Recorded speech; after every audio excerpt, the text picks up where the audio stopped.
It's essentially Formula One, but instead of our main goal being that we want to build race cars, compete for championships, win all this money, our main goal is to enhance our engineering understanding through a competitive organization and competition like Formula SAE.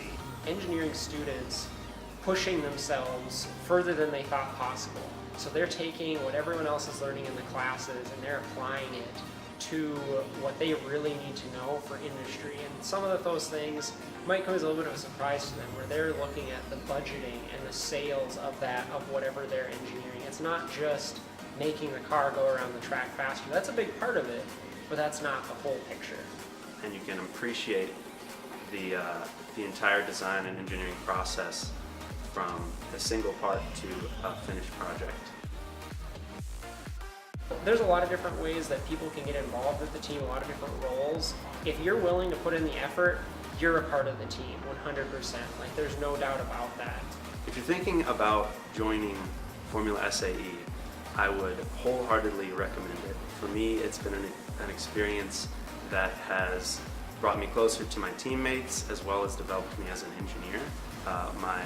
The time that I've spent on the team has given me the focus and understanding of a large engineering project that will benefit me down the road in my career as an engineer. And it's also just a lot of fun. It's very rewarding to be involved in a project like this, where you can see something like a race car come to life in front of you, and to know that your hands had some involvement in such a large project is very, very rewarding. For anyone that's interested in joining the team, I'd say just start coming to weekly meetings, start asking questions of system leads and anyone who's designing parts on the car.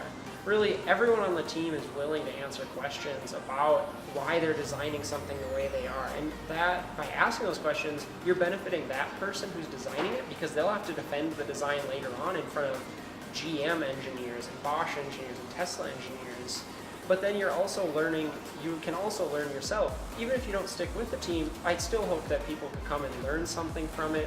And if they do join the team, they could learn all this, and who knows, they could land a job at Tesla because of it.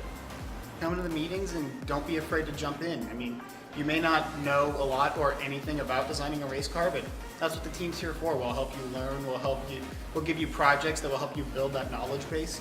And you also get to meet a bunch of great people, meet new friends for the rest of your life. It would also make you stand out from other engineering students as well, so it's only upside if you join Formula, basically. No matter what, the return is worth it, and that everything that I've gotten out of it, the lessons I've learned, the failures that I've experienced, and the successes I've experienced are more than worth everything that I've put in.